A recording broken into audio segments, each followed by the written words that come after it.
Imagine waking up tomorrow and realizing that everything you thought you knew about yourself was wrong.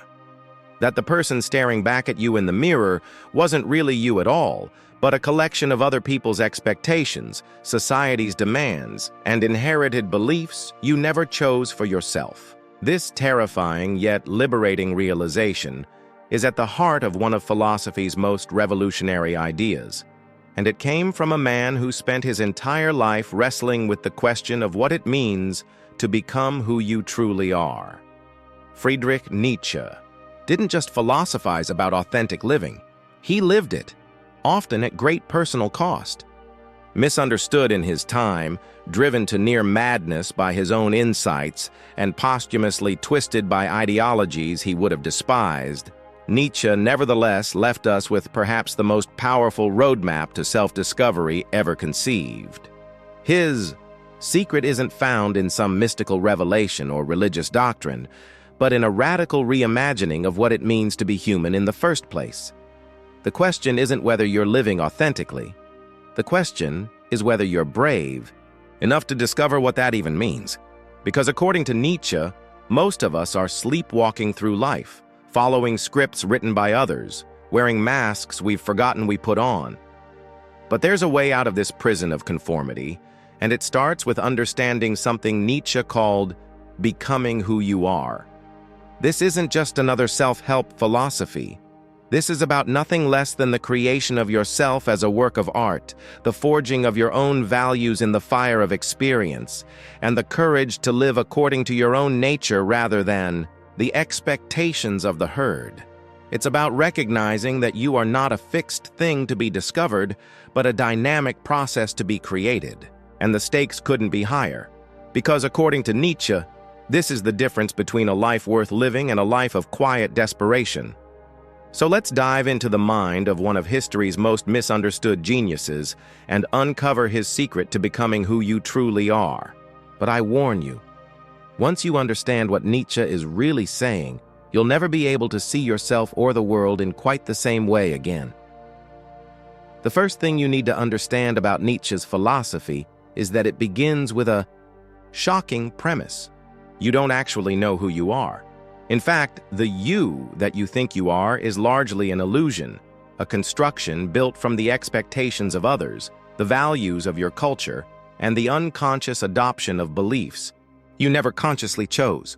Nietzsche saw most people as living what he called borrowed lives, existences shaped more by external forces than by any authentic inner nature. This isn't meant as an insult. Nietzsche understood that we all begin this way. From the moment we're born, we're surrounded by voices telling us who we should be, what we should value, how we should behave. Our parents, our schools, our religions, our cultures, they all have their own ideas about what constitutes a good life, and they pour these ideas into us like water into an empty vessel. As Nietzsche put it, all credibility, all good conscience, all evidence of truth come only from the senses. But here's where Nietzsche's insight becomes revolutionary.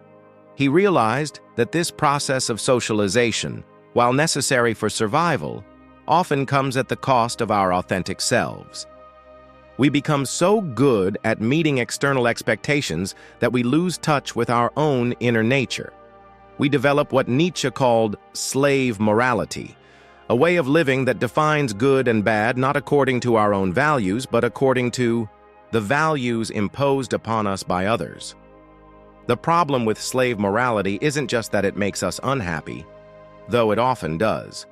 The real problem is that it prevents us from becoming who we truly are. It keeps us trapped in a cycle of reaction, always defining ourselves in relation to others rather than from our own inner source of value. As Nietzsche wrote, the individual has always had to struggle not to be overwhelmed by the tribe.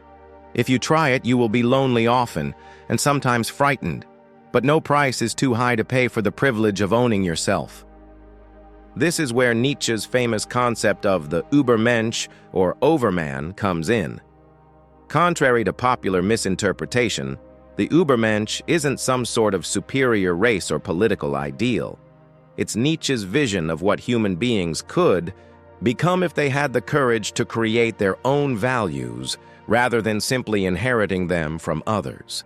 The Übermensch represents the individual who has moved beyond good and evil as traditionally conceived, and has learned to create meaning and value from their own inner nature. But how do you begin this process of becoming who you truly are? Nietzsche's answer might surprise you.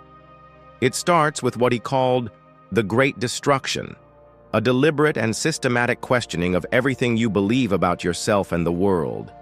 This isn't intellectual skepticism for its own sake. It's a necessary clearing away of borrowed ideas to make space for authentic ones to emerge. Nietzsche understood that most of our beliefs aren't really our own. They're inherited from our culture, our upbringing, our social environment. We accept them not because we've examined them and found them to be true, but because they were there when we arrived. As he put it, a casual stroll through the lunatic. Asylum shows that faith does not prove anything. To become who you truly are, you must be willing to examine these inherited beliefs ruthlessly and discard those that don't serve your authentic nature. This process of destruction isn't comfortable. In fact, it can be terrifying. When you start questioning the fundamental assumptions that have guided your life, you may find yourself feeling lost, anxious, even nihilistic. Nietzsche himself went through this process and described it as staring into the abyss. He who fights monsters should see to it that he himself does not become a monster, he warned. And if you gaze long into an abyss, the abyss also gazes into you. But this descent into uncertainty isn't the end of the journey. It's the beginning. Because once you've cleared away the borrowed beliefs and inherited values, you create space for something new to emerge, your own authentic nature. This is what Nietzsche meant when he said, "Become who you are." You're not discovering some pre-existing fixed self. You're creating yourself through the choices you make and the values you embrace. This creative process is what Nietzsche considered the highest form of human activity. Just as an artist creates a painting or a musician composes a symphony, you create yourself through the way you live. Your life becomes your artwork, and you become both the artist and the masterpiece. As Nietzsche wrote, we have art in order not to die of the truth. But more than that, we have the art of self-creation to transform the truth of our existence into something beautiful and meaningful. The process of self-creation requires what Nietzsche called will to power. This is perhaps his most misunderstood concept, often twisted into some sort of political or social domination. But Nietzsche's will to power is actually much more subtle and profound. It's the fundamental drive to grow, to expand, to become more than what you currently are. It's not about power over others, but about power over yourself. The power to shape your own destiny rather than being shaped by external forces. Will to power manifests itself in many ways. It's the artist's drive to create something new, the philosopher's desire to understand truth, the individual's determination to live according to their own values rather than the values of others. It's what motivates you to pursue growth even when growth is difficult, to choose authenticity even when conformity would be easier, to create meaning even in the face of apparent meaninglessness. But here's where Nietzsche's philosophy gets really interesting. He understood that the will to power isn't always directed outward. Sometimes the most powerful thing you can do is say no. No to expectations that don't serve you. No to values that diminish you. No to a way of life that keeps you from becoming who you truly are. As Nietzsche put it, the discipline of suffering, of great suffering. Do you not know that only this discipline has created all enhancements of man so far? This brings us to one of Nietzsche's most important insights, the role of suffering in self-creation. Nietzsche didn't advocate for suffering for its own sake, but he recognized that meaningful growth often requires us to endure difficulty. The process of questioning your beliefs, Breaking away from social expectations and creating your own values is rarely easy. It requires you to face uncertainty, to tolerate ambiguity, to live with the discomfort of not knowing. But this suffering isn't meaningless. It's the price of authenticity, the cost of becoming who you truly are. As Nietzsche wrote, "What does not kill me makes me stronger." This isn't just about physical resilience, it's about psychological and spiritual growth. Every challenge you face authentically, every difficulty you overcome on your own terms, contributes to the creation of your authentic self. Nietzsche also understood that this process of self-creation is ongoing. You don't reach some final state of authenticity and then coast. Becoming who you are is a lifelong project that requires constant attention and renewal. The values you create today may need to be recreated tomorrow as you grow and change. The self you build in your 20s may need to be rebuilt in your 40s. This isn't a failure. It's the natural process of living authentically. This is why Nietzsche placed such emphasis on what he called eternal recurrence. This thought experiment asks you to imagine that you would have to live your exact same life over and over again for eternity, with every joy and every suffering, every triumph and every mistake repeated infinitely. Could you embrace such a fate? Would you be able to say yes to your life as it is without wishing to change anything? The concept of eternal recurrence isn't meant to be taken literally. It's a test of authenticity. If you're living according to your own values, pursuing your own growth, creating yourself according to your own vision, then the idea of repeating your life shouldn't be terrifying. It should be affirming. As Nietzsche wrote, "My formula for greatness in a human being is amor fati, that one wants nothing to be different, not forward, not backward, not in all eternity. Not merely bear what is necessary, still less conceal it. All idealism is mendacity in the face of what is necessary, but love it." But what does this look like in practice? How do you actually go about becoming who you truly are? Nietzsche offers several practical insights that remain remarkably relevant today. First, you must learn to think for yourself. This sounds simple, but it's actually revolutionary. Most of us think we think for ourselves, but careful examination reveals that many of our thoughts are actually borrowed from others. We repeat opinions we heard on television, adopt beliefs from our social groups, follow trends without questioning them.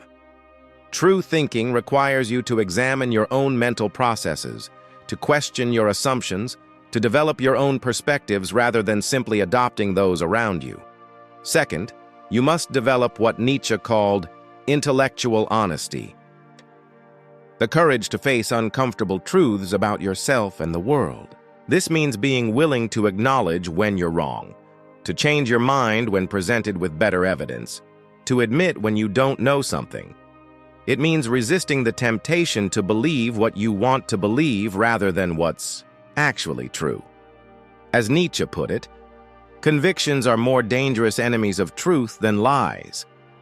Third, you must cultivate what Nietzsche called noble values, values that emerge from your own nature rather than from external sources. This doesn't mean becoming selfish or antisocial. Rather, it means developing values that are truly your own, values that reflect your authentic nature and support your growth as a human being. These might include creativity, courage, honesty, excellence, beauty, or any number of other qualities. But they must be chosen by you, for you, because they resonate with who you truly are. Fourth, you must develop the strength to stand alone when necessary. Nietzsche understood that authentic living often requires you to go against the crowd, to choose the difficult path, to maintain your values even when others disagree. This doesn't mean being contrarian for its own sake, but it does mean having the courage of your convictions. As he wrote, "One must have chaos within oneself to give birth to a dancing star." The process of becoming who you truly are also requires you to develop what Nietzsche called perspective. He understood that there is no single objective truth about who you should be or how you should live. Instead, there are multiple perspectives, each offering its own insights and limitations. The key is to develop the ability to see from multiple perspectives while maintaining your own authentic viewpoint. This perspectivism isn't relativism. Nietzsche didn't believe that all perspectives are equally valid. Some perspectives are more useful, more beautiful, more conducive to human flourishing than others. But he did believe that rigid adherence to any single perspective, no matter how seemingly correct, ultimately limits your growth and understanding. As he put it, there are no facts, only interpretations. This insight has profound implications for self-creation. It means that who you are isn't determined by some objective truth about human nature or divine will. Instead, it's something you create through the perspectives you choose to adopt and the interpretations you choose to embrace. You have more freedom than you might think, and with that freedom comes tremendous responsibility. Nietzsche also emphasized the importance of what he called dancing, approaching life with joy, creativity, and playfulness rather than grim seriousness. This might seem to contradict his emphasis on the difficulty of authentic living, but Nietzsche understood that the highest forms of human activity combine effort with joy, discipline with creativity, seriousness with play. As he wrote, "One must have chaos within oneself to give birth to a dancing star.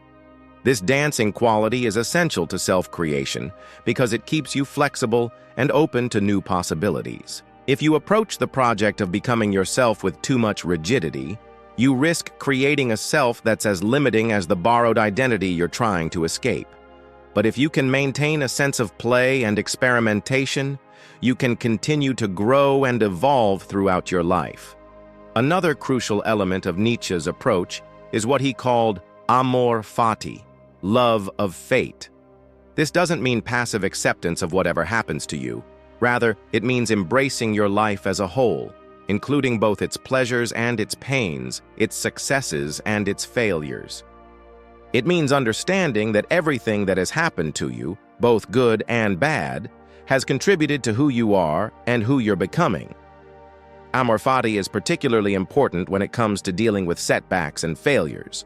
Rather than seeing these as evidence that you're on the wrong path, Nietzsche encouraged us to see them as raw material for self-creation. Every failure teaches you something about your limits and your possibilities. Every setback forces you to reassess your values and your priorities. Every difficulty you overcome makes you stronger and more authentic. This doesn't mean you should seek out suffering or failure, but it does mean that when these experiences come, and they will come, you can use them as opportunities for growth rather than reasons for despair. As Nietzsche wrote, "The snake which cannot cast its skin has to die. As well the minds which are prevented from changing their opinions, they cease to be mind." The ultimate goal of all this work is what Nietzsche called self-overcoming. This isn't about becoming perfect. Nietzsche was deeply suspicious of perfection as a goal. Instead, it's about constantly growing, constantly evolving, constantly becoming more than what you currently are. It's about embracing the fact that you're not a finished product but an ongoing project. Self-overcoming requires you to regularly challenge yourself, to step outside your comfort zone, to question your own assumptions and beliefs. It means being willing to change when change is called for, while maintaining continuity with your authentic nature. It's a delicate balance that requires both courage and wisdom. This process never ends. There is no point at which you can say, "I have become who I truly am, and now I can rest."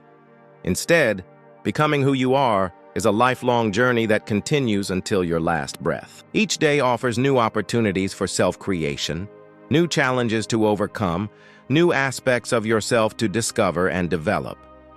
Nietzsche understood that this can be both exhilarating and exhausting.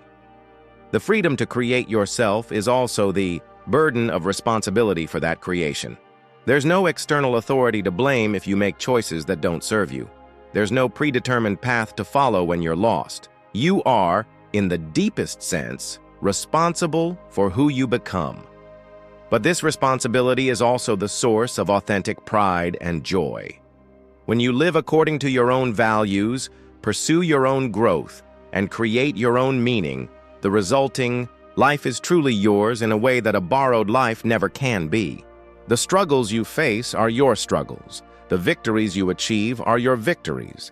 And the person you become is genuinely you. This brings us to perhaps the most challenging aspect of Nietzsche's philosophy. His understanding that becoming who you truly are often requires you to go beyond traditional notions of good and evil. This doesn't mean becoming immoral or antisocial. Rather, it means developing your own ethical framework based on your authentic values rather than simply accepting the moral codes handed down by society, religion, or culture. Nietzsche saw traditional morality as often being life-denying rather than life-affirming. Many moral systems, he argued, are designed to make people smaller, weaker, more compliant. They emphasize guilt, shame, and self-denial rather than growth, strength, and self-creation. While these systems may serve certain social functions, they often do so at the cost of individual authenticity and flourishing. This is why Nietzsche called for a revaluation of all values, a systematic re-examination of our inherited moral beliefs to determine which ones serve authentic human flourishing and which ones merely serve to maintain social control. This doesn't mean discarding all traditional values, but it does mean subjecting them to critical examination and keeping only those that pass the test of authenticity and life affirmation. The values that emerge from this process will be different for different people because authentic values must emerge from authentic selves, and authentic selves are necessarily unique. What matters isn't that your values match those of others, but that they truly reflect who you are and support who you're becoming. As Nietzsche wrote, "No one can build you the bridge on which you, and only you, must cross the river of life." This individual approach to values doesn't mean complete relativism or selfishness.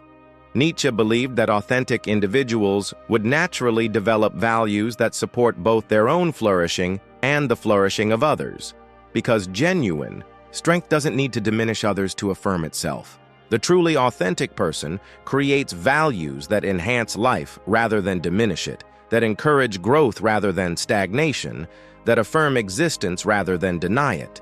Living according to your own values rather than inherited moral codes requires tremendous courage. It means accepting responsibility for your choices without being able to blame external authorities when things go wrong. It means facing criticism from others who may not understand or approve of your path. It means living with uncertainty about whether you're making the right choices. But it also means living with the deep satisfaction that comes from knowing your life is truly your own. When you act according to your authentic values, you feel a sense of integrity and wholeness that's impossible to achieve when you're simply following someone else's script. Your actions flow naturally from who you are rather than from what others expect you to be. As we near the end of our exploration of Nietzsche's secret to becoming who you truly are, it's worth acknowledging that this philosophy isn't for everyone. It requires a level of courage, intellectual honesty, and tolerance for uncertainty that many people may not possess or may not want to develop. There's nothing wrong with choosing a more conventional path if that's what truly serves you. But for those who feel called to the path of authentic self-creation, Nietzsche offers both inspiration and practical guidance. His life and work demonstrate that it's possible to live according to your own values, to create your own meaning, to become who you truly are, even when the cost is high and the path is difficult. The secret Nietzsche discovered isn't really a secret at all. It's something that's available to anyone willing to do the work. It begins with the courage to question everything you've been taught about who you should be. It continues with the discipline to examine your own thoughts, feelings, and motivations, honestly. It requires the strength to stand alone when necessary and the wisdom to know when to change course. Most importantly, it requires you to embrace the fundamental truth that you are not a fixed thing to be discovered, but a dynamic process to be created. You are not bound by your past, your culture, your upbringing, or even your own previous choices. Every moment offers you the opportunity to choose who you want to become. This is both the promise and the challenge of Nietzsche's philosophy. The promise is that authentic selfhood is possible, that you can live a life that's truly your own, guided by your own values and directed toward your own vision of flourishing. The challenge is that this requires you to take full responsibility for who you are and who you become, but perhaps that's exactly what makes the journey worthwhile.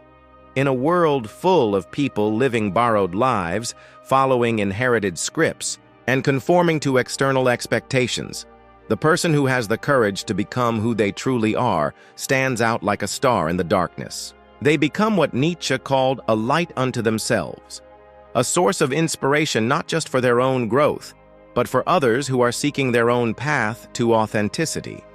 The question now is whether you have the courage to begin this journey, whether you're willing to question your assumptions, examine your beliefs, and take responsibility for creating yourself. Whether you can embrace the uncertainty and difficulty that comes with authentic living in exchange for the deep satisfaction of knowing that your life is truly your own. Nietzsche's secret to becoming who you truly are isn't really a secret at all. It's a challenge, an invitation, and an opportunity all rolled into one. The only question is whether you're ready to accept it.